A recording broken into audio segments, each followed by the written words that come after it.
Hey, Jellin here. I wanted to show you an example of an athlete with a stick running style. New research found stick running is one of the 5 most common running styles, as we discussed in the October issue of the Running Specialist Report. This runner was recovering from shin splints, and as you can see, they have very stiff legs while they're running.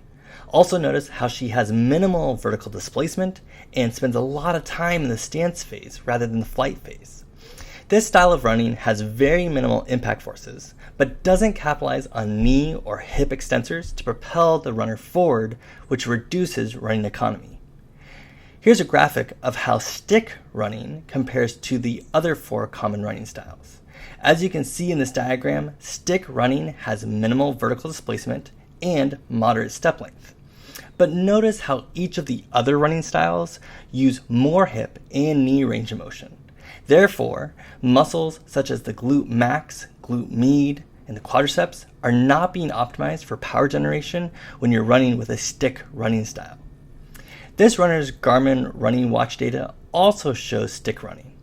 She reported her ground contact time to be 298 milliseconds. Also, you can see highlighted in red, she's got a longer ground contact time compared to the normative data. Additionally, her vertical displacement was 6.1, which is extremely low compared to runner averages. Garmin watch data is a great way to get a glimpse into a patient's running without doing a slow motion running gait analysis or aiding a slow motion running gait analysis, and it can track data over multiple runs. Now, at the time of this video, the runner had met the criteria to initiate a return to run. New research shows criteria which we're showing here in red. And I want to pick out a couple things of this criteria which are really important. This runner did not have pain to touch and palpation at the posterior medial tibial border. She was also able to walk pain-free for 30 minutes with 5 consecutive days of pain-free ADLs. But I want to highlight that she also had an appropriate amount of strength and she scored well on her functional tests.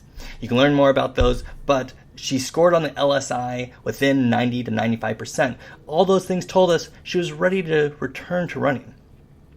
Therefore, as you can see here, we implemented this return to run program.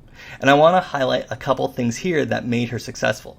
Since these patients are very susceptible to impact forces, we want to be very careful with how much load or how much running we add. So first, we focused on increasing the running duration.